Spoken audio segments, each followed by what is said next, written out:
Será que Sodoma e Gomorra foram destruídas por causa das práticas homossexuais? Nós vamos entender tudo isso nesse vídeo. Primeira coisa, a gente tem que entender que Ló, o personagem central dessa história, não era cidadão de Sodoma, ele era estrangeiro naquele lugar. Sim, você deve se lembrar que Ló se separou do seu tio Abraão e ele foi morar em Sodoma porque os pastos dos dois não eram suficientes para os seus animais, como diz lá em Gênesis capítulo 13. Já o capítulo 19 se inicia contando que dois anjos vão visitar Sodoma e Ló, como era um bom acolhedor, ele recebe esses anjos em sua casa. Só que os moradores de Sodoma queriam saber por que mais dois estrangeiros estavam em suas terras. Sim, porque Ló já era estrangeiro, ainda recebe mais dois estrangeiros desconhecidos em sua casa. Isso deixou a população, os homens daquela cidade, com uma pulga atrás da orelha.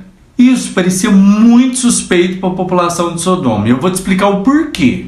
Uma das formas de dominar uma cidade ou uma terra é mandar espias para lá, para colher todos os tipos de informação sobre a cidade. Quais eram os pontos fracos, quais eram as defesas deles, que armas eles usavam. O próprio Moisés faz isso, como está escrito em Números 13. Você percebe no decorrer da história contada ali em Gênesis que os moradores cercam a casa de Ló. E eles fazem isso querendo abusar dos visitantes estrangeiros. O objetivo deles era humilhar, era demonstrar domínio sobre aqueles viajantes. Uma das formas de subjugar alguém naquela época era através da violência sexual, o estupro. Naquela cultura, subjugar um homem através da violência sexual era o mesmo que nivelá-lo a uma mulher, porque o valor de uma mulher naquela época era semelhante a de um bem material. Cercar a casa de Ló, os moradores estavam falando mais ou menos assim, Ló, nos entregam aí seus visitantes estrangeiros, que nós vamos humilhá-los e mostrar para eles quem é que manda. A gente pode ler no verso 9 algo que me deixou bastante intrigado, porque ao invés de entregar os dois visitantes, Ló oferece as suas duas filhas virgens. Mas espera aí.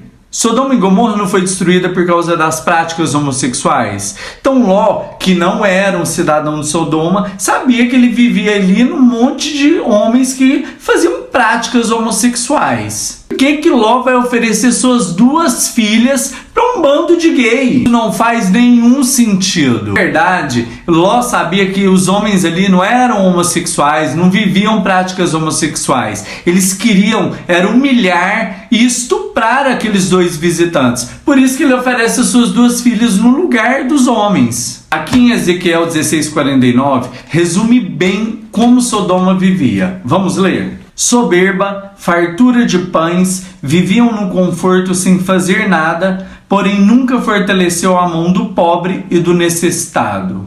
Meus amigos, Sodoma tinha tudo, era farta, porém nunca ajudou o próximo. E tá aí, quando chega dois visitantes, olha o que acontece. Falta de hospitalidade. Não há referência em toda a Bíblia que Sodoma foi destruída por causa da homossexualidade. Na verdade, eu não entendo de onde os tradicionais tiraram essa ideia. De onde vem há tanto tempo isso, a gente engolindo e acreditando nisso. Sabe que o próprio Jesus fala qual que é o pecado de Sodoma quando compara Cafarnaum? Você pode ler lá em Mateus 11:23, dá uma olhada. Não tem nada a ver com práticas homossexuais, e sim com a falta de hospitalidade. Juízes 19 tem uma história idêntica a essa de Sodoma e Gomorra. É praticamente um Ctrl+C, Ctrl+V. E você percebe aqui em Juízes 19 que a crueldade, a falta de hospitalidade estão bem claras ali nesse texto. Sinceramente, para mim, me desculpa a honestidade aqui, tá? Mas dizer que Sodoma e Gomorra foram destruídas por causa de práticas homossexuais, falta um pouco de inteligência.